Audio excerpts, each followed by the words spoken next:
Good evening or good evening, depending on your fancy. Unai Emery response there. I'm here with Danny. We're in the build-up to the second fixture of double game week 24. And the reason why we started now is we're not that downbeat about our Everton prospects. I have David Moyes manager, so does Danny. We have Njai, we have Mikalenko, we've got it all going on. And we're not yet disheartened, but we'll aim to finish before the game because then we will be disheartened, most probably. How are you this evening, Danny? Yeah, I'm good, thanks, mate. As you say, had to be done before the game, really, didn't we? We've still got some hope and we can get excited, and it is quite exciting, the assistant managership. It's kind of exciting, isn't it? Unless you've got slot, it's not very exciting then, is it? But yeah, it's just not a great week. Obviously, I sold Chris Wood, so I've been down about FPL for yeah. I mean, it's your favourite player in the game. No, it's just totally ridiculous, isn't it? It's that horrible, that horrible 24 hours when it all got. I know it's been talked about to death. We haven't gone about it, but when it got announced and it was like my plans were perfectly in place. Triple captain, save a few transfers, and just had to make a decision and maybe made the wrong decision. It's TBD, isn't it? It's TBD. Especially if we get a result from Moyes. But no, I mean, I sold Wood, but if I had have kind of triple captained after the double was announced, I wouldn't have gotten Jai in. So at least I wouldn't have had both. I think you've got both, but at least it's like I'm not like a minus 17 because I could end up just a minus sort of 8 or something down if Njai just appearance points tonight. It's not the end of the world. It's important to cling on to those thin strings of hope that you still have. How we survive, isn't it? That's how we get through the week. Yeah, you've got to hold on to it. And just for viewers who are interested, because obviously they really tune in to know about Danny and I's current health regimes. I'm here with, I think this is going to piss you off, Danny. I've got a pear jasmine tea. A pear jasmine tea. Who thinks of these things? But you have to remember, I've been married for a long time now, so this is the kind of thing that flies in this household. Whereas you another AFD for you, Danny? Another AFD, yeah. Slightly healthier lifestyle at the moment. I'm going through a phase of not drinking during the week for now. So now I'm proper Manchester boy, you see. So I've got a tap water straight out the tap, unfiltered, classy, in a pint glass. South of the Thames in London, I'm afraid you can't survive without some kind of filter. It just wouldn't fly. I'm going to mention the thing that I've held back since our little chat before we started a couple of minutes ago. But now our pod reminds me a little bit. Do you remember there used to be this rubbish program? This on all the really bad cable channels now called Highway to Heaven. I remember the name, but I don't think I have. Now, viewers, do check it out. It's basically where there's a kind of bad boy biker type, in like a leather jacket, but he's also very Christian, and he accomplishes all these missions in a kind of Quantum Leap-esque sort of style. But I remember my grandparents used to allow that on because they were very religious. I don't think we've ever talked about this, but they liked things like the Waltons and Highway to Heaven and all this kind of stuff. So it was all sort of, they had good moral stories at their core. That was important. Okay. So, yeah. Anyway, I just to remind everyone, this is an FPL pod, and we are looking at double game week 25. But no, anyway, I shall tell you a little bit about what we're looking at this evening. We're going to obviously cover assistant manager chips. We're both in play here. We're both Moyes men. I'll ask you in a minute, Danny, what you feel about that at this moment in time, whether you feel a sort of pang of regret for not going triple captain, or whether you feel good about gambling and getting the goals from, getting the clean sheet and the goals in that 4-0 win over Leicester. We'll also talk about, I was going to say Dick Emery there, but Unai Emery. It's a very different person for those of you who are old enough to know what that is. And we'll also look at other temptations this week, because it's very different. I don't know about you, Danny. I was planning to do something very different until that horrible announcement came the other Friday. I was going to be sitting here rubbing my hands with double Bournemouth midfield, or something of that kind of caliber, and getting very excited and deciding whether I wanted a luxury transfer in game week 27 on someone like a Bowen or Acuna or something like that. But all of that has gone to the wall because of that silly announcement. Oh, and quick shout out before we get going to our friend, and son of a gun SKLW member, our friend David, or FPL Gills, who when he got that announcement, he had a spare Liverpool slot because he didn't have Trent, and he had 5 transfers. So he's sitting here this week watching, hopefully, 5 free transfers, slot AM. I mean, unbelievable. I don't even know where to start. Skill, no doubt. But honestly, I can't stand it. But well done. Anyway, I should bring up our slides and we'll get cracking. Just before we kick off properly, then, Danny, how do you feel about that assistant manager chip? What was going through your mind? Obviously, we've only got a short pod this evening, but this is important. So, how did you feel when that announcement dropped the other Friday? You were presumably well planned, done for other things. I know I'd already made 3 transfers, which shows how idiot I am. But what's your feeling going into that, and how do you feel about it now? Yeah, I'm still mixed. I mean, I was gutted about the announcement because I just don't like. I mean, I had a really busy day on Friday, and I was kind of working all day, and I knew I was going to have no time, and I don't like having no time. I like to let things marinate and process stuff. And I'm just really not that sort of manager that likes to do that. And I just, I don't really, I hate double game weeks. Is that boring? I hate it because I just feel like they generally strip lots of the fun away. I know some people like planning. I mean, obviously I like planning. I'm an FPL man. I'm a serious FPL manager. So I think we all like planning, but serious, it just, yeah. But obviously it just takes away a little bit of the scope of who you can reasonably go for. Like you say, it straight away it cuts out going for double Bournemouth mids or Bowen, whoever you're talking about, because it's no longer rational. And so everybody's suddenly playing with a similar pool of players, which I don't like. But I feel all right about it. I was now. Well, I say that thankfully because we're potting now before the game. I mean, obviously, if Everton get a result, then I'll be very happy that I played it.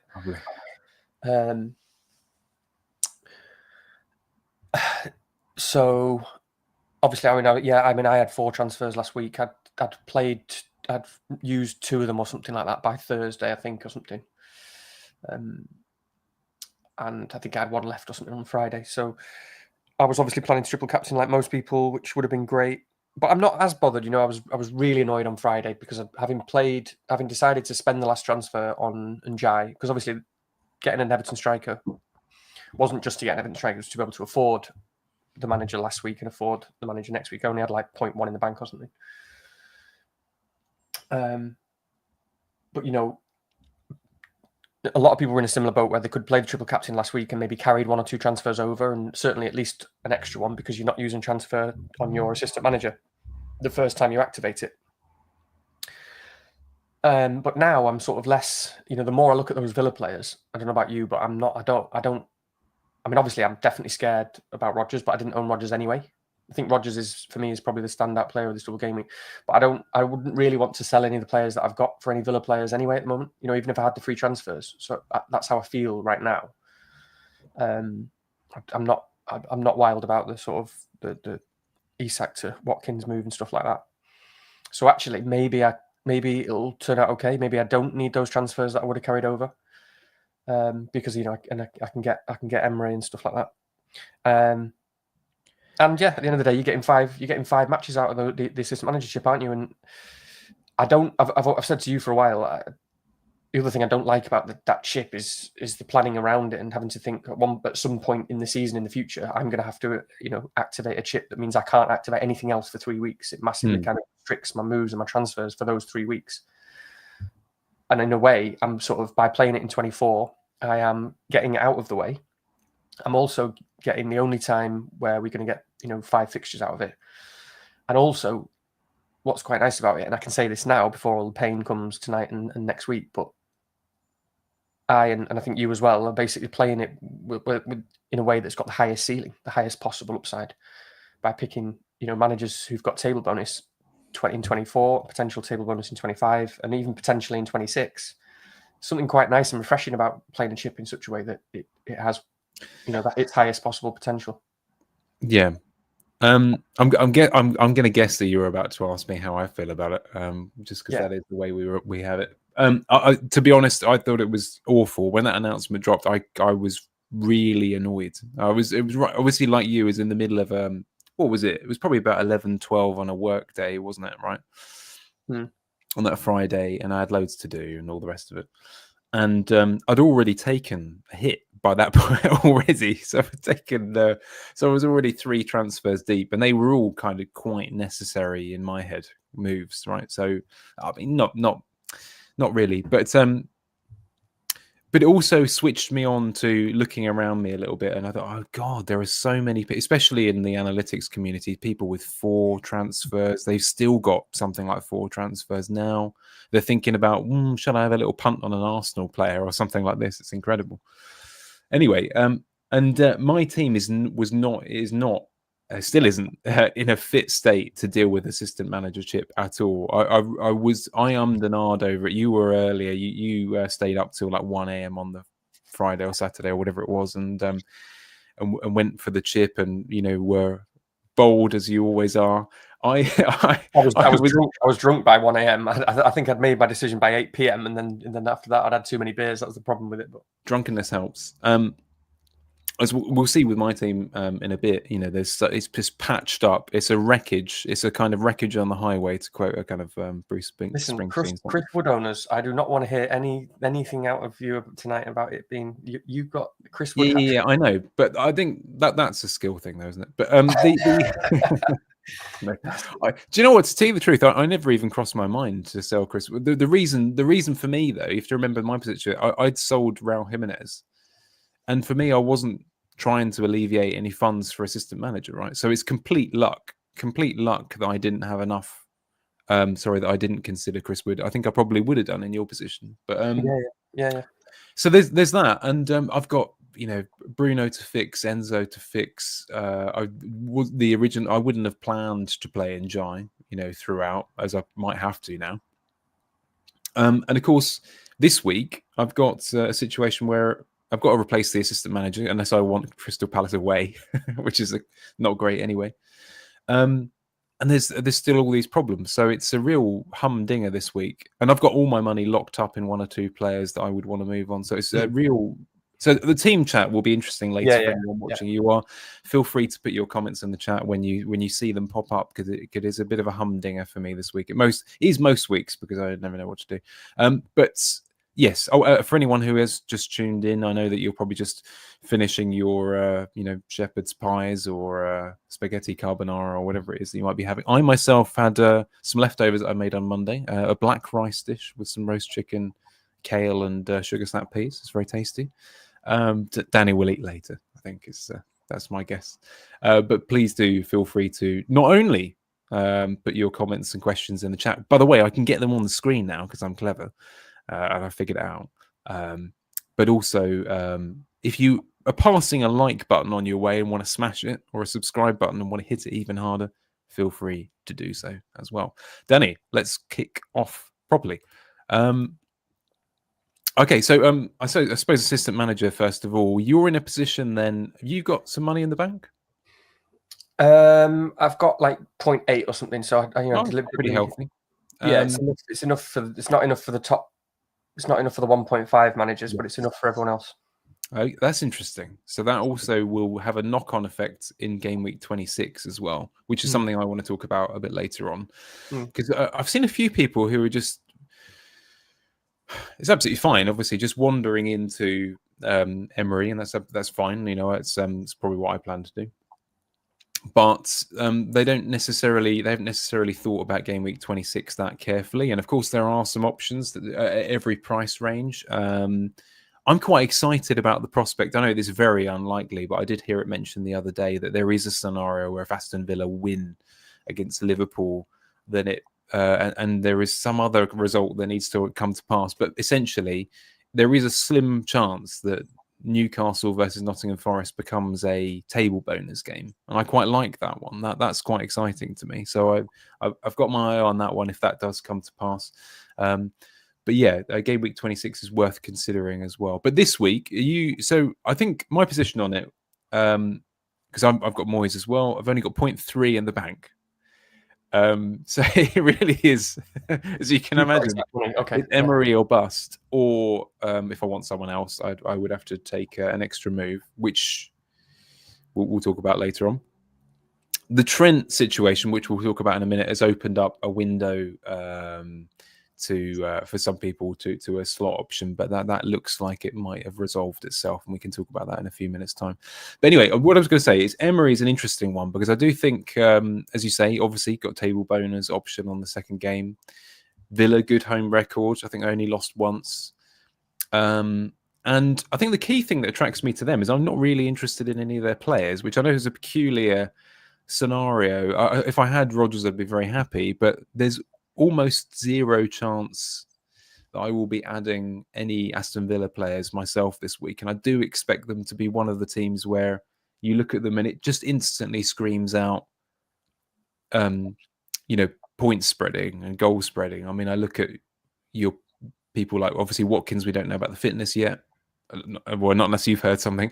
Marlon, Rodgers, Bailey, Ramsey, and so on and so forth. It's a situation where you can see it's hard to put your money on where you would go. And of course, we're not going to be captaining any Aston Villa players as well, unless you are a big risk taker. So how do you feel about Emery? And then by extension, we can talk about some of the player options as well. Quick shout out to Genius Gamer in the chat. Yes, we do remember you. You are a genius, because you knew Dango Ouattara's height last week. So Godspeed to you, sir, and good to have you in the chat. Danny, over to you on Emery. Yeah, great shot. That was 5'9.5", was it? Something like incredible, that. Remarkable. Yeah. Oof. Okay, so Emery, I think, is pretty much a no-brainer for assistant manager. Again, I can be positive and sort of and say all the things that are going to come back to bite me here, but I just think I think if we play out this chip for 1,000 years, I just think it would become apparent that the way to play the chip is to go for the upside managers generally that have decent enough fixtures. I think that's just what the chip is just designed for and played for. I mean, I don't know. Even I think, slot. If we assume, for example, let's say this. I mean, lots of assumptions here, but if we assume, for example, that Villa win their game against Ipswich, reasonably comfortably. Let's take aside goals and stuff for a second, and Liverpool win their home banker against Wolves. Liverpool, including tonight, for Slot to come out on top, they basically need to win both. If you're playing against Slot versus Emery and Moyes, Slot needs to win the Everton game and the Villa game, or he loses out. That's probably something like 40% chance or something. I don't know, roughly, in terms of bookies odds. So you make it, with this sort of play, you're making a very reasonable bet backing these guys. Although I know Liverpool are the best team in the world right now, so it's not like I feel hopeful or anything, but it certainly feels logical. So I'm okay with any outcome. How do I feel about Moyes and Villa? I think it's pretty positive with the Villa fans at the moment, in terms of them just sort of looking a little bit better and a little bit, they have got a lot of injuries in defence, but I think they've looked a bit better. They've made some signings that they're happy with, and I don't know. The key thing about those sort of signings and players like Watkins and Rodgers and Asensio and Rashford and stuff is they're proper difference makers, aren't they? If Rashford has been garbage for years, and I'm sure long term he's probably going to continue that way. I don't think he's going to end up being a great signing, but if he turns it on for the first few weeks, to show everyone and prove everyone wrong and extra motivation, he can score against anyone.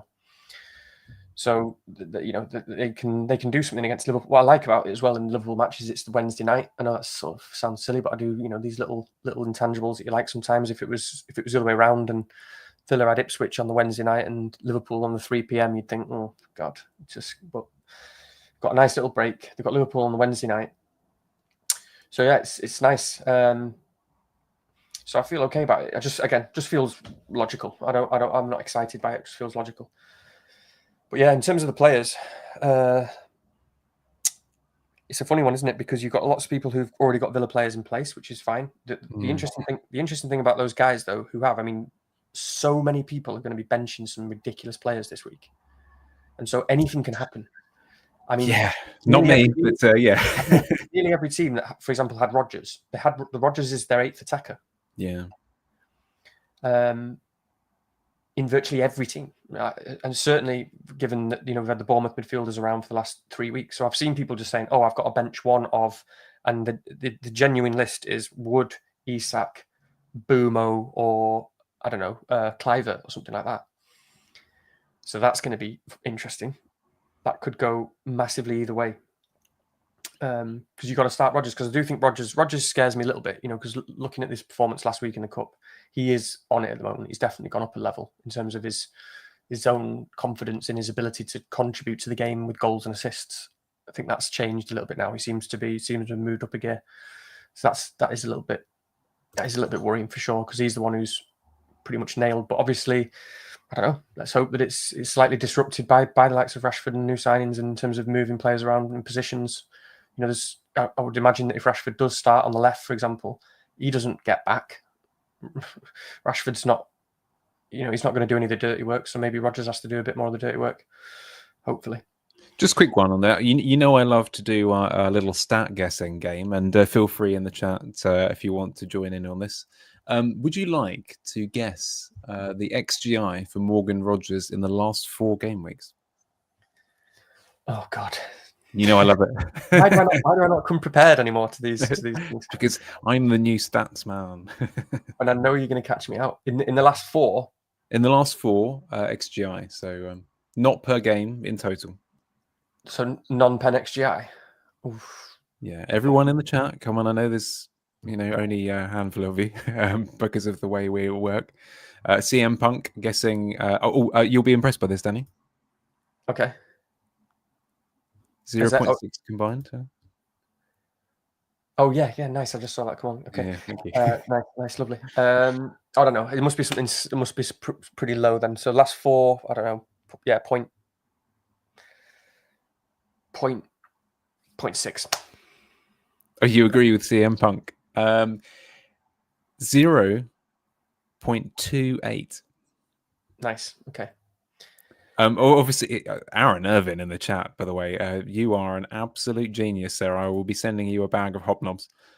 No, if that exists, there's not actually a bag of hobnobs, a pack. But there you go. I'm a dark chocolate man myself on that score. But yeah, that's a very good guess, 0.3. Yeah, it's surprising, isn't it? Because obviously recent performances against Celtic and who was it? The other night as well. It was Spurs on the weekend, wasn't it? I mean, I just saw the highlights. The highlights in the cup game against Spurs. He looked like the most threatening player. And it would have been, if he had taken his XGI from that game, would have been very high. I mean, his goal was a tap in, and he created loads of chances. So you do have to mix that in a little bit with what you see in the most recent performances, because what I'm seeing worries me a little bit. So I would I'd give that a bit more. Yeah, priority over the numbers, really, in terms of just from the league. Well, do you know what? We were on here, what was it, about 2 weeks ago, and we had a chat about it's Abdoulaye Doucouré. And I did mention, I thought I was quite pleased with this one. I was like, you can't see Abdoulaye Doucouré coming. He just doesn't. And of course, clear as day, he runs straight through the middle from a hoof. I know. Yeah, you've got him in draft. You've got him against me in draft. I've got triple Everton, and you're destroying me in the draft game. Yeah, thank you. No, it's the highlight of my season. But it's the FPL Last Resort draft derby this week. I'm sure Danny probably smashed me in the reverse fixtures. No, you know full well that I'm above you in the league, but you beat me every time this season. It's the derby that counts. In fact, in the spirit of today, it's the derby that counts. But no. The point being, anyway, that. As you say, you can't necessarily see these things coming. Actually, just whilst we're here, there's a few other people to talk about. Watkins is a really interesting one, isn't it? And I know that one person, Genius Gamer, our good friend, says there he's already done Gordon to Cliver, and he's wondering about doing Wood to Watkins for a hit. That's a spicy little take there, Genius Gamer. That doesn't really suit me. Danny's burned by last week's selling of Wood. We still don't know, do we, about Watkins' fitness? Obviously, he was completely out of the squad, I think, for the Spurs game. I'd be very wary of that one unless you get confirmation for a hit as well. No, and I mean, this is the point, that I was going to go on to in terms of the Villa players. You've got the two sides of it. There's 3 sides of it. There's those of us who don't have any Villa players, and at least theoretically, we don't have any kind of major benching headaches. But we've probably got the lowest expected points. You've got the players who've got Villa players, and they're going to have benching headaches, almost all of them. And then you've got the guys who probably be a significant number who are bringing Villa players in. And I quite like that because, it is still Liverpool is one of the two fixtures, which is not good. And you bring in a player in who blanks in 29. Now that's people might snap back and say, well, I'm free hitting in 29. Fine. Because I think, the majority of teams should be trying to not free hit in 29. That's a separate discussion for some, but I'll be happy to see lots of teams that do have to free hit in 29. So if lots of people are bringing in Villa players and they've got Newcastle players, etc., then okay, it'd be a bit scary this week, but I'll be happy if more people are free hitting in 29. I'll also be happy if they're not free hitting in 29 and just say, well, I'm going to take them back out because you have to think of any transfers in for Villa players this week. I think that as at 8 points. It's not. I don't think of it as 4 points really because it's two transfers. There's no point. You're still bringing someone in who doesn't play in 29. I might go as far to say I don't think I'd be bringing in Aston Villa players unless I had at least 3 transfers, which I know sounds a bit shocking, but that's the kind of I haven't thought about this because I've got nowhere near that amount of transfers, but it's a real flex. There's a lot. I mean, I moonlight in the analytics chats because I'm not a proper member or anything like this, but I quite like to see what's going on. And they have got 3, 4, 5 transfers, so they are going to smash us this week, no doubt. Well, it's also quite nice though, isn't it? Because they are 5. Again, we don't know how it's going to work out. It could work out in any way, but those people who are like 5 transfers ahead of us now, because things have worked out really well for them in the doubles, they're not going to go into this game and not buy Villa players probably because expected points are going to be much higher. So they're either going to be they're probably still not wanting to free hit in 29. So you bring in 1 or 2 Villa players, you're talking about 2 or 3 or 4 transfers down overall when you get into 29. So it's a bit of a leveler. It brings people a bit more towards us. So we just need to hope that we basically need to just get behind a massive, massive couch for that Ipswich game. And hope that Rodgers does nothing and Watkins stays relatively quiet. I'm gunning for an Asensio brace and a fluky clean sheet or something. Yeah, but by Pau Torres. I don't know why. I've got a bit of a mental blockage on this week when it comes to Villa, really, because I see Emery as quite a different, a very different, separate discussion to Villa players this week. It feels quite different to me. As I said, there's the coverage issue. I don't think they're the easiest team aside from Rodgers to really pick from, assuming Watkins might not get 180 or something like that. And of course he's got the bonus. I don't know. I quite like Emery, but I don't really. I mean, even if I did have 4 or 5 transfers, I'd probably only get 1. It would be that kind of scenario. So it is a funny one. I think that we have to give a word to the man on the screen there, of course, twice actually. That's how good he is. I know you've talked about him briefly, but what kind of FPL manager wouldn't want to sign the player in the visage on the right-hand side there on your screens? He's looking proper. Rashford punt on pens? Honestly, I mean, it's not as bad a shout as I think a lot of people have talked about this week, Rashford. Oh, really? I don't think so. I mean, it's fun. It's definitely fun. I don't know. What you're hearing coming out of the camp, obviously I wouldn't do it, because I know his minutes aren't great. But it's... I certainly won't be surprised to see him score over this double. Oh, no. I just won't. He's just that sort of player. And I also wouldn't be that surprised to see him take penalties because I don't think anyone solidly got him down at Villa. I mean, Watkins is not a very good penalty. He's good. I'm sure he will. He's good. I've never had that much confidence in Rashford. I mean, but his record's better than probably. I think he's taken 20 and scored 18 or something, or taken 22 and scored 20, something like that. But it wouldn't surprise me if he asked for it as well, because he used to ask for it quite a lot. Sometimes, when Bruno was on penalties, he obviously took them, didn't he? Sometimes. So, yeah, I mean, he's got a big point to prove. Like I say, it wouldn't surprise me if he does well in the short term. I mean, did you see some of the things that came out? Like he's apparently suddenly trained really well. Obviously. The body fat thing. I liked the body fat. He does actually look in that picture. I know that's kind of narrowed picture, but it's quite similar to how I look. Yeah, I bet it is on jasmine cheese and black rice. Sorry. But yeah, I mean, it's fun. You're not going to go there, but we're so boring, aren't we? Our serious managers in terms of X minutes and stuff. There'll be lots of managers who do go there and get rewarded, or go there with other players and get rewarded. So yeah, it's not for me, but it's definitely going to be fun watching Rashford. And I suppose as an Emre, and I'll be hoping he gets decent minutes against Liverpool, because he can be a match winner in that game. I think a conversation that also needs to be had here. I'm going to skip back, actually. I haven't got any Liverpool players on the slides this evening because lazy. Is there an argument for any Liverpool switching in this double? And I suppose another conversation we should have is a little bit about triple captain 25 versus hitting your managed chip if you might be in that situation, because I think that's quite an interesting conversation to have. But let's start with should anyone be jumping on slot this week? And that includes people like us who are on Moyes but could in theory switch things about. I mean, I don't want to say team dependent, because it is, but I'm not going to avoid that. I'm going to avoid that train of thought and just kind of go on the basis of like what most teams are doing. But I don't like it. I didn't like it last week because I don't like the selling a third Liverpool player. I guess everyone's tripled up on Liverpool. I just think there's more value and sort of, expected points EV or whatever you like in getting a third Liverpool player. And just, again, even if you look at Review, for example, they've got Review this week has got Emre and Slot on the same expected points. But I can have 3 Liverpool players and Emre for cheaper, and also have that ceiling of, a very high ceiling. So it's not for me.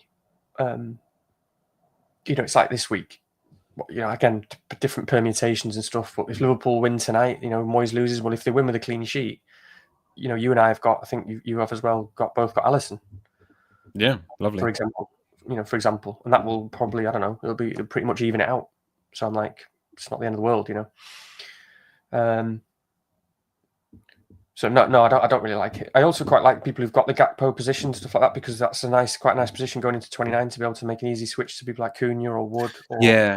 I hadn't really considered that a great deal with the Gakpo pick, but actually from where it sits now, that is quite a nice situation to be in. Because I mean, actually, a few weeks ago, where I could have just shelved the money in with Gakpo, I decided to save a bit of cash and push money into a Bruno position in midfield, and look how that worked out. We'll come back to that later on. But some horrendous decisions in the last sort of month and a half from me. I don't know what my rank is, and it's just as well.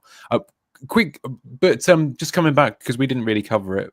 Slot, if you're fresh and you've just done triple captain, would you go Slot or Emery this week? And another question, I suppose, is if you haven't already used it, would you consider the triple captain this week? Yeah, it is an interesting one, isn't it? Yeah.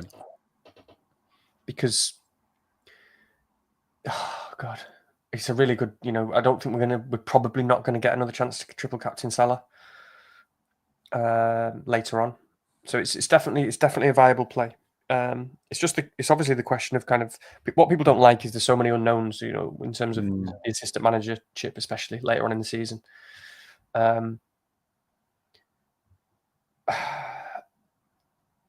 I think trying to think about the 26, for example, and the assistant manager chip and where it could go, I don't feel great about any of them. There's always going to be table bonus options. I don't feel great about any of them, which I know we'll talk about them whenever you want to. Just tell me. But when you look at like Ipswich or Leicester in 26, Ipswich against Spurs, Leicester against Brentford, or I think there's one or two others maybe. Don't feel great about any of them. Whereas if you are taking it forward, because basically if you don't play this system managership now, I think again for most people who've got things like the bench boost left, you're playing it at the end of the season in 36, 37, 38. And we're hoping that we get another double in 36, because all of us with triple captain are sort of banking on there being another double in 36, which I think is likely. So I'm certainly hoping for that. So if you use the triple captain this week, you get a triple captain on Salah for 2 good games, and then you get the assistant manager in 36, 37, 38. You probably get a double in 36. But obviously, like we've talked about previously, you're going to have games that probably are more appealing from the table bonus because of there'll be teams there'll be teams playing against teams that are higher up who've got less to play for, or whatever it may be, the different motivations at play. So the more fun route is actually playing the assistant manager chip. If you've not played it already, I think it's the more fun route and probably the higher ceiling route is to play it 36, I guess. What do you reckon? Yeah, I actually think this is quite a straightforward question. I don't think many people were asking it, actually, to tell you the truth. But if you did have both, I would 100% go with the triple captain this week. I think see more benefit in. I mean, I wanted to hold this assistant manager back till the late 30s anyway. And I think that's still a reasonable option. As you say, good chances for table boners with teams at Ipswich, amongst others. I can't remember exactly. I think Wolves have a strange patch around that late period as well. Not that that's easy to judge right now. There's definitely enough options for that. Whereas triple captain, I don't know, it's just looking at you in the face, isn't it? I can easily see him getting 3 or 4 returns across this week, if you luck out. I've got to return to a few questions in the chat. Stu here, and by the way, I'll follow up with his follow up treat here. Have you talked about what to do with Trent yet? And he follows up with this: catch us later as me and Mrs. Pepper going out for a fish and chip supper. Outrageous. The man. By the way, for viewers that are tuned in the other week, he was going to come on with us and decided to go to Toby Carvery. Unbelievable. So there's a few Trent. Yeah. Well, let's. Do you want to cover that? So we obviously know that he's on the bench today. CM Punk. I'm putting loads of these on the screen. I'm like a kid in the toy shop here. On the bench today, do you guys see him playing both in the next double? And if not, is he worth a hit out? Right, I'll come to that and then I'll answer another question because I've got. Or are you going to do some Matt Busby's in the thing as well? Because he's. Oh yeah, okay. Do that as well, but we'll. Yeah. No, I don't. I wouldn't get rid of Trent. I think you just keep him now. It's just I just don't think it's worthwhile. He could play both next week. He might only play one, but given that he's on the bench tonight, I think he probably gets Wolves at least. And I just think when you come out of the double, it's still Trent, the best defender in the sort of games that lead up to 29. But obviously, again, this depends on the team and what you can do with it. But I prefer the route of keeping Trent. I mean, if Trent was ruled out for the double, or was like, something suggested he was very unlikely to play Wolves, it'd be different. But I think what we know right now, he's on the bench tonight. I think he's been training for a couple of days already. And yeah, we've seen already how important Trent is to this team. It's like way more important than I think is obvious. Like they are not the same without him, which maybe helps for tonight. Who knows? Yeah. Whilst Danny's tending to his cough, I would agree. I think it's worth pointing out as well. I've had a little bit more of a chance to think about this, and I think personally one of the reasons why, if I can hold him, I'd rather keep Trent is the situation. Either side of game week 29, you've got a lovely fixture. Obviously, we know this with is it Southampton at home? I think 28. But also, you've got the fixtures on the other side. And if you don't want a wild card 30, because I know that information about the following game weeks comes quite late, and a lot of people are a bit like, should I just leave it a week or two, 31, 32, for a lot of people anyway. Then you get to keep Trent for a couple more very decent looking fixtures. So I don't know. I'm inclined to hold him unless I have. The only thing I would say is it personally would have given me a really interesting avenue towards something outrageously aggressive, but we can come to that later because it won't happen now. But yeah, lots of interesting dilemmas. But I think listen to the press conferences. If it sounds like he's available for a start against Wolves, then I don't think it's a decision that you need to make particularly. Anyway, good. Yeah, so okay, it's gone. I'm just gonna come to that point because I don't know how I worded it, and just to so Matt Busby said, can you elaborate on most teams are better to free hit, not to free hit 29? Got to be careful with words, you see, because I don't, I'm trying to be not sort of sitting on the fence, and I know there are lots of teams that it's absolutely fine to free hit 29. I just think for me, sort of general, my approach, my general perspective on the week is that a lot of people can get something reasonable in 29, very reasonable. I just think it falls such that We've already got lots of players with good fixtures. You know, Boomo with Bournemouth. You've got the Bournemouth midfielders with Brentford at home. You've got even anyone who owns United players playing Leicester. The Everton players have got West Ham at home, which I think is a very good fixture for them. Obviously, you know, Moyes against his old club at home. You know, people have got Wood against Ipswich or can get to Wood. You know, a lot of the best players have got good fixtures at a reasonable price. Are pretty easy to get to. You know, the upside is really with Man City against Brighton, which is fine, but you know, Man City look rubbish at the moment. And one or two others. I just think that for me, again, when I say most teams, I think most teams or most of the engaged managers looking to bench boost in 33 and maybe wild card in kind of 30 or 31 or 32. And I think there's a fairly, you know, there's going to be, it's not going to be easy to navigate the bench boost in 33 and getting 15 doublers when a lot of those doublers then blank in 34. And so for me, I don't want to have to factor in 34 into my thinking. I want to be able to wildcard and be able to combine kind of focus towards both a decent bench boost and just a really good team for the rest of the season for every week and not have to think about 3 hit 34. So I hope that's enough elaboration. But I just think that, I don't know about you, what you think, but I just think in most teams, even with 9 or 10 players, you can get a decent team out in 29 to just sort of go by without the free hit. I think I'll be absolutely honest. I was a little bit brittle and in my thinking about 2 or 3 weeks ago. I'd more or less already decided that I wasn't going to be going down this route of free hitting 29. You know, the transfers I'd already made. So it leaves me in a position where, I don't know, I haven't really given it a great deal of thought, but I can see other teams, you know, that may have stacked people like they've still got maybe Hall or someone that I haven't, or, you know, other people that just make the extra player or two and make it make sense a little bit. But for my team, as we'll see later on, it's unfortunately not. It doesn't really make much sense. I'm just going to pick up one more thing before we move on, because CM Punk has mentioned the Southampton game before 29 for Trent is also a midweek one. So I think this issue of rotation with Bradley it's very difficult to call, isn't it? Again, you have to look at the evidence, and the evidence is so far that Bradley has only started. I mean, indeed, has he started when Trent's been available? It's certainly not a frequent issue. So we haven't seen. It's not like a Simicast Robertson situation where, you know, one regularly steps in while the other's on the bench. It's still broadly quite unusual. It's the norm is for him to take 10 minutes off him, 15 minutes off him at the end. So you know, I think it's worth leaving it myself. But any quick thoughts on that, Danny, before we move on to other attractive options this week?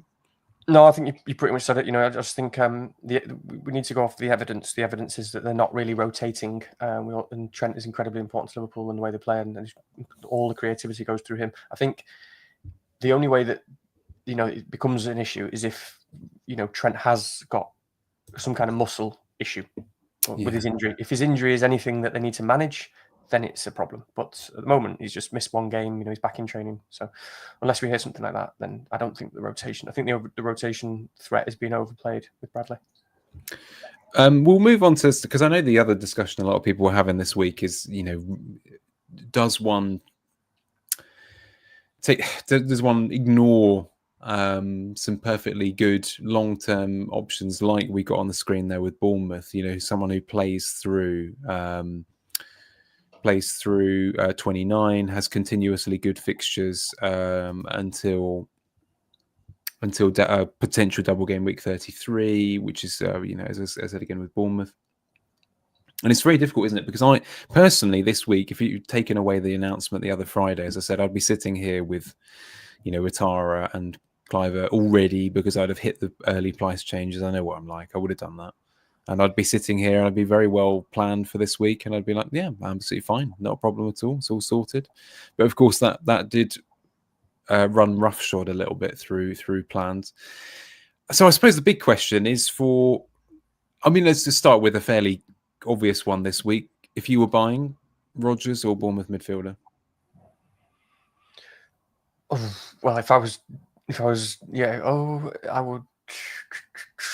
Depends how many transfers you've got, doesn't it? But I'd be very I'd be leaning towards Bournemouth. I think it would be hard because Rodgers looks really good with this double. It would be hard. I can understand that. I would admire the move for Bournemouth because it's solid. It looks really solid. It's a long term, isn't it? Yeah. I definitely would be thinking of as kind of saving 4 points or so down the line in terms of a transfer. They're ridiculously good, Bournemouth, aren't they? We're all trying to readjust our perceptions of Bournemouth all the time, but I don't think any of us are actually there where we should be at in terms of how good they actually are. Their attack is a joke. I know this isn't particularly an FPL point to make here, but there are some teams where you'd be like, I'd be proud if I was a fan. Yeah. They very rarely feel like that as a West Ham fan. I haven't seen us play for a few years in such a situation, and definitely you as a Man United fan, where you're like, do you know what? We play proper football. I really like what we're doing. We run really well. I know neither of us can claim that, but Bournemouth fans who have, I'm sure they're gaining more and more right now. They must be feeling that way at the moment. Just out of interest, if Trent had been out and you were moving on, would you have gone to Bournemouth? Because that's the one thing that's really surprised me is how robust they look as well. And so, the players like Christie and he's probably a decent example to use. Do such a good job in the centre of midfield, protecting the back four and linking up play, and really impressed with them. I often think they're overlooked players.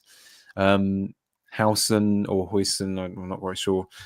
He looks like an excellent acquisition. Has just slipped in, and probably one of the most impressive players in recent times, where you think, I can't believe he's just a young new signing, and no one even noticed. They didn't drop a beat, did they? If anything, they've slightly improved. And Senesi was, their main defender. He's an absolute fulcrum for them. So to him, just to slip in and nothing changes. And Kepa, again, another player where you think, wow, just really underrated in terms of the plaudits. Really, we knew what a situation he was facing in recent years, a loss of confidence, after being, what was it, a £70 million player and that sort of thing. And again, just looks like he's happy to play again. He's doing his job and he knows what he's doing. So I'm so impressed with them. But I just wondered, would you have gone there if Trent was out? Yeah, I agree on everything as well. It's crazy, and it's just everything, like you say. It's not just the way they're playing, but they're getting the recruitment right as well. In every department, it's incredible at the moment. But I haven't really thought about it because I haven't really thought about getting rid of Trent. But I think I probably would. Yeah. Just trying to think, and obviously, just trying to think off the top of your head of other teams. I think Forest haven't got great fixtures coming up defensively, and obviously plays. They're playing 29, don't they? I think I'd probably go to Kirkes. I think I'd go all out. I know Hudson is looks good, but Kirkes, when he scored that goal, and he took off his shirt as if to say, I'm the big man. Look at this build. Obviously you look like it. You want that arrogance, don't you? Was it against Newcastle when he scored the fourth or whatever it was? I first watched him, Danny, in a I think it was a Europa or a Conference League game, but West Ham played, I think it was AZ Alkmaar. I have to just double check this. No one would care. No doubt. But he looked like one of the best players on the pitch. He was absolutely superb. Yeah, he did play for Alkmaar. And I remember at the time thinking, this guy is a perfect, reasonably priced replacement for Cresswell. Or I think it would have been about the right time for that. And it's such a shame that we missed out on him. But this is a West Ham point of view, by the way. But that's where I would have gone as well. And actually, this is just a tiny little bit of me that's a little bit annoyed, because even though it would have cost a hit, it would have been quite a sexy move to bring Kirkes in and then free up the money to finally be rid of Enzo. That's right, I've still got Enzo Fernandez. God, it's like waking up, isn't it, after a drunken night out and realizing what you've done. And my midfield looks like that. Rodgers for him. This is what we hope for, isn't it? That somehow selling Rodgers works out in our favour. Somehow. Yeah, he needs a red card really at this point. I think for those of you who know our long-term moves over a while back, I thought, it's an easier route to Mbeumo if I just I think Lavia had just come back at this point. I'm like, oh, okay, great. So Enzo's going to be back in his role, and I don't really need him anyway. And so I thought, well, I'm not going to be playing Rodgers. Absolutely fine. I'll save the 0.3 or whatever it was. Absolutely fine, not a problem. And of course, look what happens. Enzo goes back. Suddenly need him. And of course, Rodgers gets his double. So absolute disaster. So don't listen to us. Would be no. Last thing to say then. Who would you You've already got Cliver, but can you is it worth? There's no way you can squeeze any more in, I suppose, at this point in time. And was he still the right pick in your opinion? Well, I mean, first of all, I own Bruno, so there's a discussion there. But I don't think I'm going to hit. You could reasonably hit Bruno out. That's how bad it is owning Bruno in centre midfield. I mean, we'll talk about that. I'm glad that you said that. I think I just have to wait and see on just another week at least. But yeah, I mean, of the three, I know everyone's talking about this week. It is very difficult, isn't it? Looking at it, it's really difficult to choose, and it is kind of just like the Brighton last year, isn't it? I know everyone said that, but there's a lot of similarities with the Brighton trio, isn't it? Was it last season or the season before? I don't even know now. But McAllister, Mitoma, yeah. March. Yeah, we were March people. Well, we were March, which I think if we were March, which we were, I think that makes us more like Django people, which I could totally get on board with now. Because, Django's the one who hardly anyone owns, but he's the one getting the big chances, the big non-penalty chances, the one that people don't, know enough about and don't feel enough confidence. You've got Semenyo, who's the one who's been the best player for a while, and he's got the best minutes, a bit like Mitoma was for so long, and he's the reliable. Okay, yeah, he's an out and out left winger, yeah. And then you've got Kluivert, who's like Mac 10, baby, isn't he?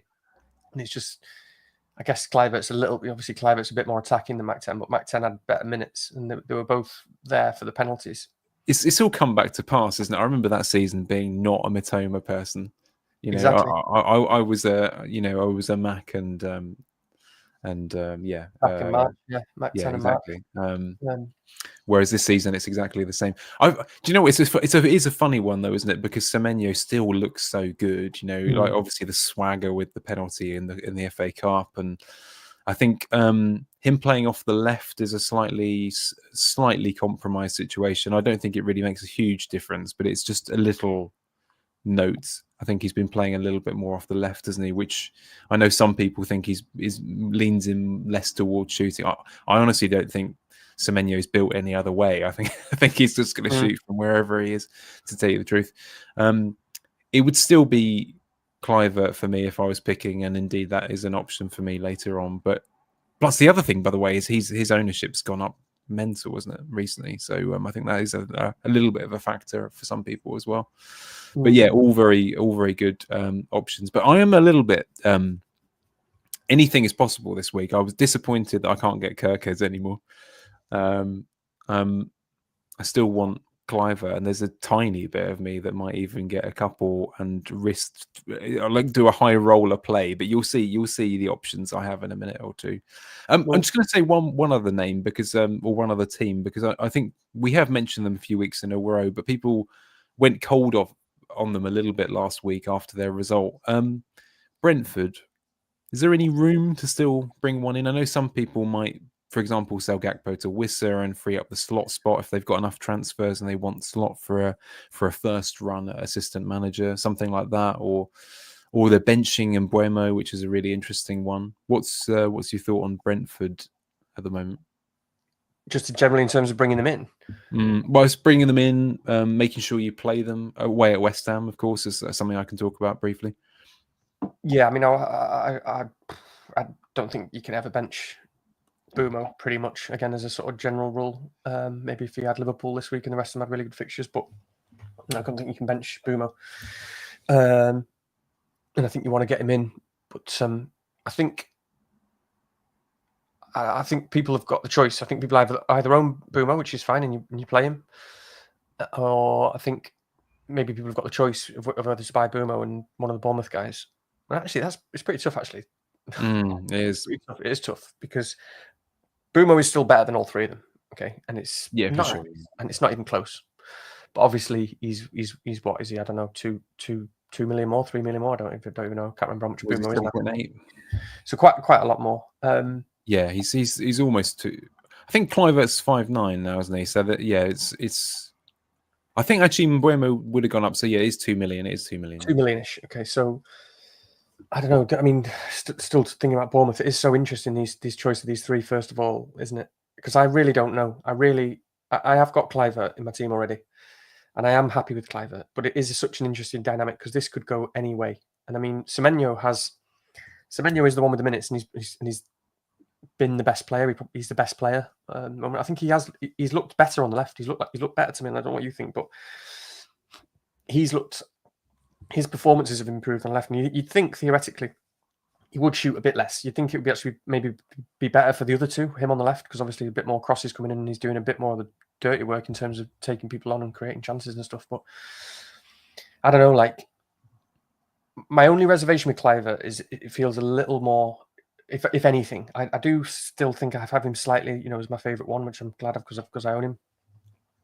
But I do think it's slightly more precarious with him based on what we know of the player so far. He's only been doing what he's been doing for a few games, really, genuinely, like 4 or 5 games, not that many at all. And is it just an insane sort of confidence hot streak? Is he one of these players who's reliable in terms of does he rely on his confidence first of all, and is his confidence stable, or is he one of these players who's just coming to his prime? Because he's 25. Is he just coming into his prime now, and is he just sort of had an epiphany? And I just don't know 100% if Cliver isn't going to quieten down a bit now. I just don't know.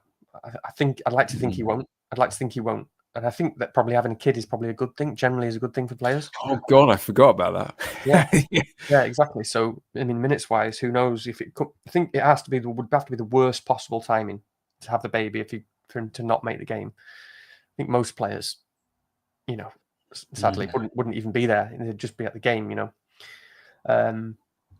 I think that having a kid is probably a good thing for him. I think it usually is for any because you suddenly realize what's important in life and that you can just nothing to lose and let's do it for the kid and all that.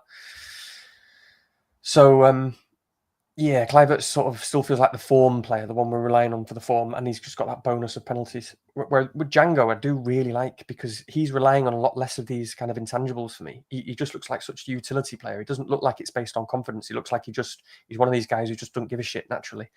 And he's obviously in the number 9 position. He's not, he's got no fear naturally. So he just looks like the guy who's always going to be in the right position, and he's going to keep getting the big chances like March. And I can't see why his minutes would be bad or even dip. And I wouldn't even be that concerned about Evan Nilsson. I know Evan Nilsson was really good, but if they carry on playing the way they are, he's just going to carry on playing. I mean, yeah. Even worst case scenario in 5-6 weeks, and Evan Nilsson comes back in, you would think, as good as a player as Brooks is and can be, and Brooks can probably improve even further and get back to where he can. It's probably more likely Brooks who would drop out maybe, and Django go to the right. So I think it's still really, really tight to choose between these three. Semenyo is the solid one. He's the more kind of really robust over 10 weeks one where could just be the one still. But I don't know. I think it's really hard for me to choose between Cliver and Django, to be honest. Especially with the extra money. Yeah. Do you know what my move would have been this week if it wasn't for assistant manager? Well, I don't know how many transfers you had, but I guess the double. I guess Cliver and Django in for Enzo and Bruno or something like that. I don't know who you've got. I can't remember who your midfield, but something like that. Yeah, if I'd had enough transfers, that probably would have been actually. But no, all it was going to be. Let's assume I only had one, but it was just going to be a simple Enzo to Django. Okay, yeah. Like, what a lovely simple. Because I wouldn't have had enough money for Cliver. But that would have just been a lovely simple move, wouldn't it? That's just that's one that can't go wrong. I'm going to say that. But it can't go wrong. Yeah. But yeah, it's fun. It is a funny one, isn't it? Because I think if you're buying now, it's quite hard to look. Especially if you're buying 2, Semenyo is probably the one that you're willing to sit out. But in reality, as you say, I can see me being in a situation with the lack of transfers where it's almost not inevitable, but it seems very likely that I'll end up with Cliver and Semenyo. Because when I will buy, if I do buy a second, assuming I will, then it'll be 29 or something like that. I might not get around to it, and then I'll definitely want a third a third one for that sort of 29 to 33 period, and I want a Kepa or a Kirkes or something like that. I think just because of the spots that I'll have open. So personally, it will be something like Munoz out 29, or what's the other one? Or Allison, or something like replacing one of those. So that seems likely, just in terms of where the spots are. But yeah, it's a very difficult one to call, isn't it? I do have a decision to make on that myself in a minute. What we've got 11 minutes before the Liverpool game, the Merseyside derby kicks off. I don't want to be offensive to Everton fans because we hope you win, frankly, heavily to 0. Maybe not heavily, actually. I haven't worked out what the best situation is. I mean, 0-0 would do. I'd take a 0-0 right now. We just want Everton to score first, don't we? I think if Liverpool score first, which is obviously the most likely scenario, I think the game's just going to get killed, isn't it? I can't see. But if the only hope is Everton score first. 0-0 or 1-0 on Jai. That would be that's my gut instinct without thinking about it too much. But I know that's not going to happen unless with a Mikalenko assist. But anyway, let's not go to dreamland. This is why we're doing it before the game, so we can't be too disappointed. I tell you what, I'll just rattle through a few quick questions and then we'll go to teams, because honestly, we need at least 10 minutes for our teams, frankly, with my situation. Yeah, and if we go 5 minutes into the game, we might see a goal. We'll get a goal reaction. Don't be doing any messages in the chat if anyone scores, unless it's Njai. Okay. Only specifically if it's Njai. Anything spring up here that you just want to tackle? I suppose let's have a quick think about it. I mean, I'll deal with the West Ham Brentford thing just very quickly. I think we do look, more robust, settled. We should have got a result, I think, personally, anyway, out of the Chelsea game. I don't think Chelsea were all that impressive. So you have to bear in mind that Potter's got a real stretch squad at the moment. He's doing a decent job, I think. I'm pretty pleased with what I've seen so far. So I understand why people have reservations. I'd still play in Buemo, though. We've got a pretty threadbare back line. Some other issues this week. A lot of people were considering selling Wood or benching him. Any thoughts about that Fulham Forest game? As a non-Wood owner. Fulham book his favourites. Fulham actually won 1-0 in the reverse fixture as well. Oh. But I think it's a bad time to play Forest. I will say that, after they got absolutely hammered, they obviously had to rethink things. They've changed their system a little bit in the last game. I know they've played with that kind of 3 at the back time stuff before, but I think they've had a bit of a reset. Then they struggled in the FA Cup. I know. I didn't see the lineups. I know most of them didn't play and then came on and stuff. So I didn't see what happened there. I think it's not a great time to play Forest. And I personally, obviously, would not sell, even though I did, or bench Chris Wood. I would never bench him, and I'll never sell him again. You probably get him back when you realistically, because they have got a nice run of fixtures in the 30s again. So I can see you going back there. Yeah, for sure. I just want to actually, what I think we should do just before we go to teams is let's just have a look at the teams that involve the doubling teams or players that we've got a lot from in the last week or two. So before we go to the actual doubling fixtures, just talk very quickly about Palace Everton. I don't know what your situation is here. Are you playing any of your Everton, and what do you expect? Well, this is relevant to both the fixtures and the teams, isn't it? Because the two things that stand out there is Brighton for a lot of people, and will João Pedro start? And obviously, and should we play him or should we play Njai? A lot of people probably in a similar position to me there. And I don't know the answer yet. I'm going to look at predictions and stuff like that because Brighton have obviously just done well against Chelsea. They've won there and they've had a bit of a reset. My feeling is that I think most people just assume that Pedro's lost his place, but I think that's partly because they just sort of want a reason to sell him because people are just so fed up with him. I think he probably hasn't lost his place. I think he probably will start based on what little I know at the moment, unless he's had a falling out with the manager and that was the reason why he's dropped. I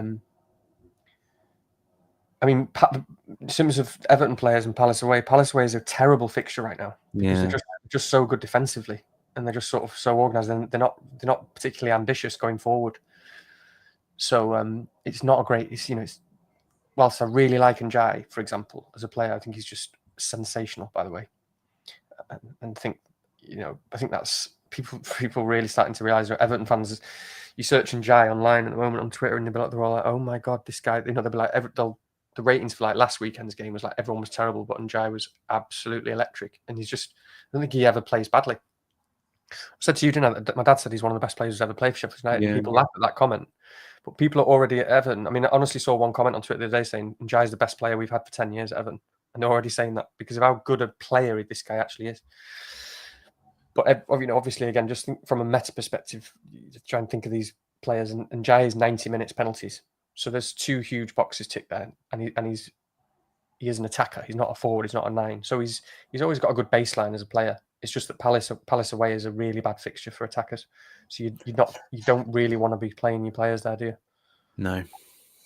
I mean, I think Njai, one of the difficulties has been in the last. Is it only this season, or is it 2 seasons that he's been there? I can't remember now. But just this season, I think. Just this season. I mean, ultimately, he's playing. Yeah, he's playing alongside not limited players, but not the highest Premier League ability in terms of a squad there. I mean, even if you took him and threw him into a team like West Ham and put him alongside, Paquetá and Bowen and such, you could just imagine him raising his level just that little bit more. He could easily play certainly a top half team, and he would definitely not look out of place. And I could see him moving actually potentially in the future. I mean, hopefully not for Everton fans. But yeah, he's a tricky one because I think I'm probably going to have to play this week. And I didn't feel that good about it. And I still don't feel great about it. But ultimately, he's looking in good nick. The team are in decent form. Could they scrape a draw or a 1-0 win or something like that? It's not impossible, is it? Totally. And ultimately, for me, I'm probably going to have a situation where I have to decide, a bit like you, on the confidence I feel in him versus some other fairly limp options at the moment. And take a player like Bruno is an interesting one. It's like, or João Pedro is another one. I would, in my head, I probably would have enough confidence to play him over João Pedro, just about. Bruno's an interesting one. But the point is there's a conversation now, whereas I thought a couple of weeks ago there's absolutely no chance of me playing him this week. So things have changed. But yeah. The other thing, just very quickly, the double fixtures. I mean, do you want to just talk us through how you see those Villa games if you were a betting man? Not that we're encouraging that sort of thing. Yeah, I always worry about Ipswich. Probably more so than I should. I think it's because I'm in a group chat that I'm in with our friend Ivan, FPL Royser, and he's an Ipswich fan, and so I'm always thinking about Ipswich and talking about Ipswich. Whereas actually they do lose a lot and they do concede a lot, sort of thing. So. Always slightly concerned about it, but it should be good. Should be reasonable. I think if I was looking at that Liverpool game, I know the odds would be heavy in Liverpool's favour, and I probably would fancy a bit of a a bet just because of the odds. Because Wednesday night fixture, and maybe a good feeling in Villa and players like Rashford all of a sudden. You just never know, do you? I don't want to say that because I'll have Emre as assistant manager. I'll desperately be wanting to get a result there, but obviously Liverpool massive favourites. You just can't bet against them at the moment. But I'm a little bit some confidence there. Bruno's the one who's driving me nuts. So we talk about Man United, Bruno now, or the team. Do we go to the teams or? Yeah, let's go to the teams then. He's driving both of us nuts, isn't he? I'll be honest with you. All of my worst transfer decisions this season seem to be based one way or another around Bruno. Not saying it's his fault; it's just as much mine, obviously, because I bought him in, and sold him and then bought him back in. But him and Solanke have probably been and Enzo. Those are the trifecta of awfulness in my case. But yeah, so you've no, you haven't done anything yet because quite sensibly you've only got the one move. And you're going to use it for Moyes to Emery, I assume. Yeah, you need to remind me to do that as well because I feel like I might forget. Yeah, I know. You do forget, don't you? Yeah, it's not. Well, it's just there, and I'm not used to doing a manager transfer, and I need to just remember to make that move. So yeah, you know that Moyes is going to get 3 points away at Palace. It's just going to happen. We both know it. No, is there a table bonus in that? Probably, I would have thought so. God, actually, I don't know. I don't know. It's not been mentioned, has it? Is that just people just ruled it out so much? But might as well have a quick look at it. No. Oh, only just, yeah, not surprising, but yeah. Yeah, there's not much in it, but yeah. So yeah, I'm planning to just do Moyes to Emre with the one free transfer that I've got. But yeah, I mean Bruno, I just hope. It's really frustrating because obviously I just don't see why he's playing DM. And I understand why, but it's frustrating because he isn't going to be there long term. So I don't understand. It's not a solution. He's far better in these attacking midfield roles. And I mean, I'll probably go on a quick ramble about United here, but No, that's fine.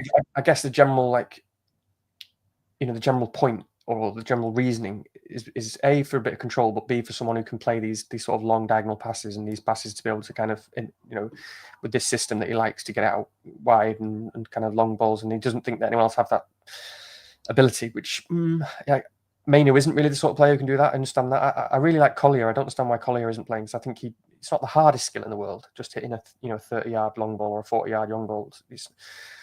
But when you see Bruno in that position, it's the same thing every time when you get these attackers. It reminds me of Wayne Rooney. He could do that position if you really wanted him to and you really asked him to, but it wasn't natural to him. And so you always see that they're having to make this sort of everything's conscious. They're having to make these conscious decisions all the time. If you watch Bruno at the moment in these games, you'll see him constantly just saying to everyone, "Calm down, no, calm down, play it backwards, wait." Because he's switching his mind to this mode of, right, I'm no longer this attacker and playing my natural game. I've been asked to play in this defensive midfield role where I need to set the tempo and control it. So he's constantly making this decision to slow it down, keep possession, play it along the back. And the decisions of when to play the ball forward don't come naturally to him, really. Not enough in that position. When someone like Michael Carrick was in that position, if United, he was quite a defensive midfielder and very much a tempo setter. He just knew when to play this, a really, penetrative through ball through the middle or pass it forward. Whereas it's just like with Rooney. Rooney would always do the same thing. He's constantly saying to him, just slow it down, pass it backwards, knock it about here and there. And it's a bit like, I don't know. It's like when you used to play FIFA and stuff as a single player career mode, and you just sort of stand in the middle and pass the ball and never give it away. I don't know. So it's not. It's not setting the right tempo for the team. The right decisions aren't happening in the middle, and yet, but when he is in those either the left or the right attacking midfield role, everything's natural to him, and we look far better going forward. And I think Ahmad's still a very good right wing back. We get a lot from Ahmad still in that position. Just get forward a lot. He can do a lot in that position. I think Garnacho looked so good for us the other day when he came on that left. Probably the best I've seen him look for a long time. That he kind of has to play at the moment on the left. But yeah. I guess for the time being, Bruno will just continue in that position, and it is frustrating because you're just not getting anywhere near, as much from him. But you're still getting 90 minutes set pieces.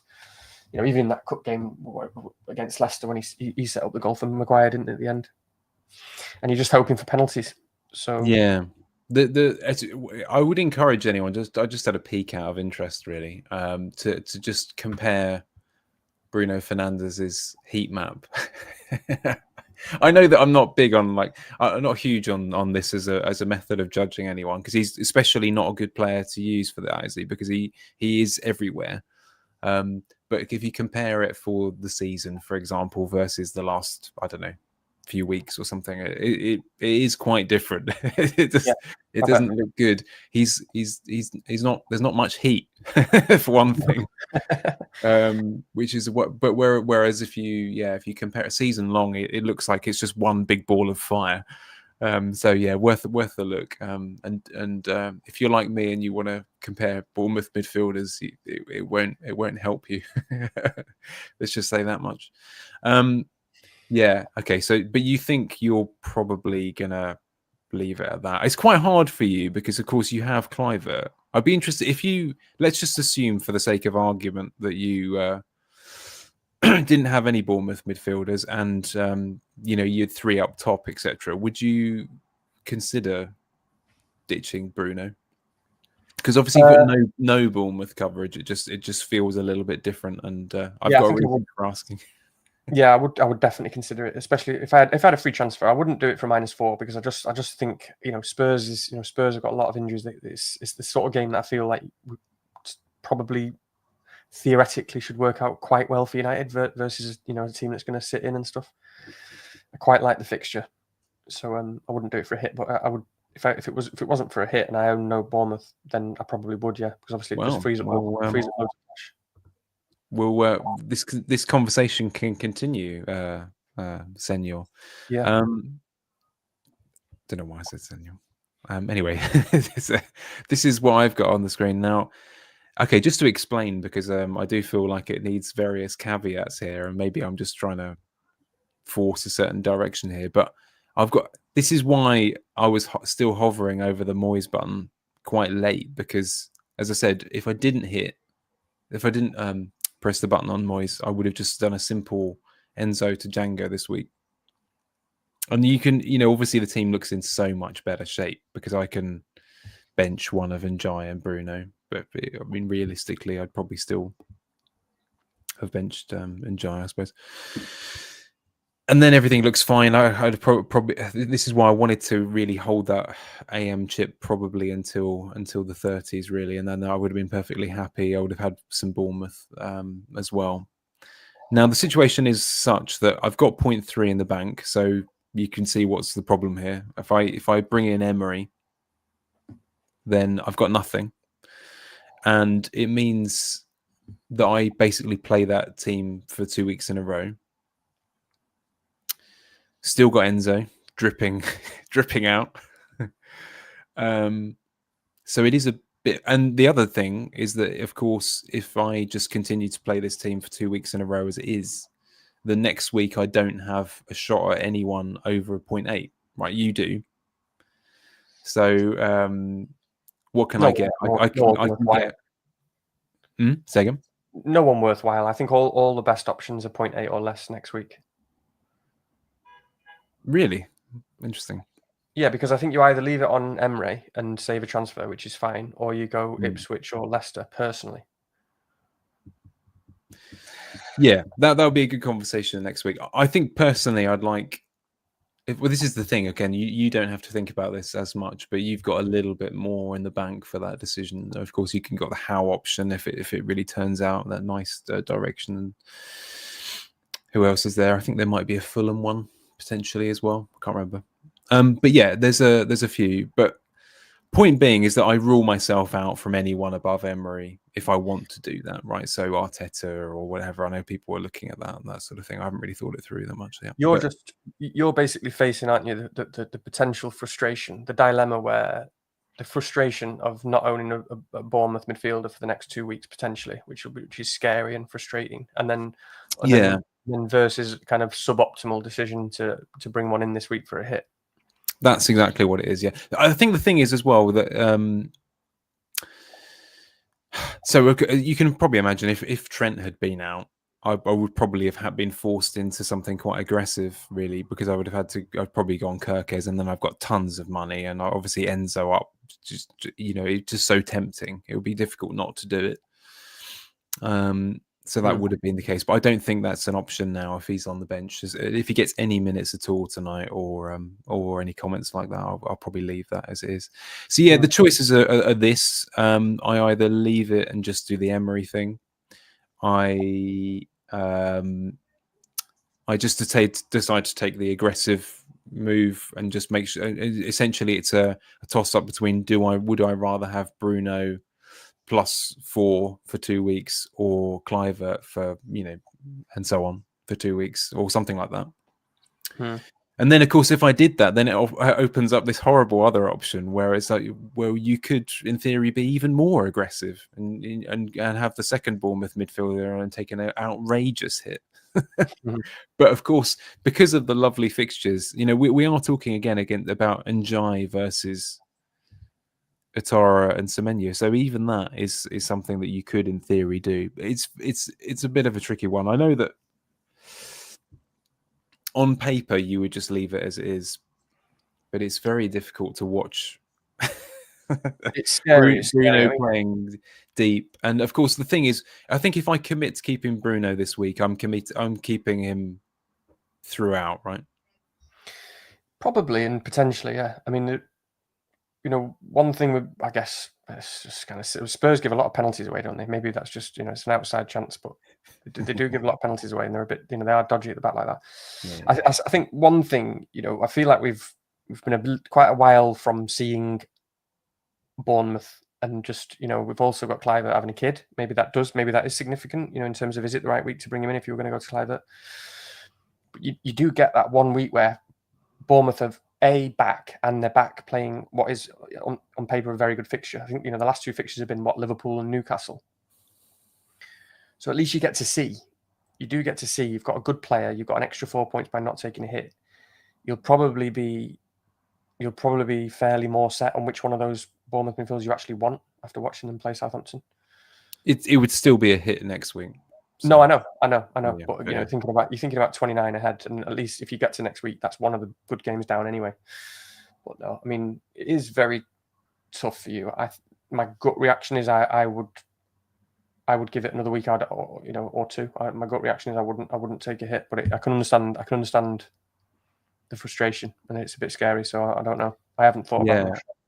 Honestly, I think it's one of those situations where if I had, this was the problem with the assistant manager's trip. If I had just an extra $500,000 or something like this, we wouldn't even be discussing it. I'd have done I'd just be so keen to get rid of Enzo. Of course, I can do Nwaneri. No, I'm really joking. Yeah. No, I don't think so. But I mean, yeah, you could, but I'm not gonna do that, man. Let's just be realistic. Yeah. So, yeah, I don't know. I'll think about it carefully, but my patience is running pretty thin. But of course, yeah, it just underlines that none of this was expected, and unfortunately, we've been forced into some pretty tricky decisions. And anyone with a lot of transfers at the moment is absolutely laughing, and good for you. Yeah. Anyway, now I don't know what's happening in the game, but if we get out of here, oh god, it's so scary when you're watching on Bet365. Everton have scored. Please count. It might not count because obviously we can't celebrate goals these days, can we? Because it'll go to VAR. But on the Bet365 app, Everton have scored a goal. I shit you not. But it's still suspended. So there'll be people watching the game going, yeah, Danny, shut up. You know who? Miles offside. I can't see the game. No, I can only see that it says there's been a goal and it's betting is suspended. Jesus, there's probably someone in the chat, isn't there? Is there anyone still in the chat? No, I don't know. No, they're watching the game. They're all watching the game, yeah. Okay. I don't know what to do. Should we call an end? We will end it, but we can at least see if it counts, so we can it's still suspended, so it must have gone to VAR. Well, this is dead time. We did say we needed Everton to get an early goal. I think it might count, Rich. I think it counts. Now to find out who scored it, it's going to be Beto, though, isn't it? Guaranteed. Yeah. Oh no, it'll be bloody Tarkovsky, won't it? Oh, don't. Do not. Titanium grizzly bear. Who is it? It is Beto. I told you. I knew Beto was going to kill it. Beto was going to kill it this week. Fucking knew it. Sorry. Well, you've got Moyes. If I'm trying to remember what happens, right? If they go on to lose, which presumably they still will, does that mean do we still get something for that goal, right? Yeah, we get a point for a goal, don't we? I suppose. Yeah, you're right. There we go. I'm celebrating. We're both celebrating. We've lost our double Liverpool clean sheet. So I was going to say this is terrible. Yeah, actually, isn't it worse? Isn't it now that Beto scored? It's actually bad. Yeah, because Liverpool still win, and now we don't get any clean sheets, so it's probably going to end up worst case scenario, isn't it? But okay, bloody Beto! I just knew it. I knew he was going to be the one. Yeah. Well, lots of people. Again, this is I'm moonlighting in analytics circles. They some of them went both. I know. Okay. Well, I'm just trying to find out who got the assist. The main thing is there is still hope, right? There's still hope. Yeah, exactly. This is terrible viewing for those who have decided to linger. Godspeed to you. God bless you, and make sure you hit some likes and subscribes in sympathy, if nothing else. But yeah, that's exciting. Ah, that doesn't help at all. I've seen it. Have you seen it? No. Branthwaite. Branthwaite assist. Yeah. So I'll read the BBC. Beto gives corner. Everton a lead. Oft maligned striker runs onto a clever Jared Branthwaite free kick. Gets into the box and slots the ball under Alisson. Oh, Beto. It was cheaper as well. It's in a weird situation, isn't it? Because I wonder whether, I mean, actually going Beto would have solved all of my problems this week, by the way. I know. Because I could have done Enzo to Vitara. I know. Oh God. Early moves. This is going to set us up for a painful night, I'm afraid, isn't it? And Liverpool come back and win. But there we are. Let's hope we can end the stream with some hope. All right, cool. All right, well, thank you for those of you who decided to tune in and stay. We will leave you to enjoy the Merseyside derby and hopefully a handsome, a handsome Everton win if Njai scores and they keep a clean sheet. Yeah.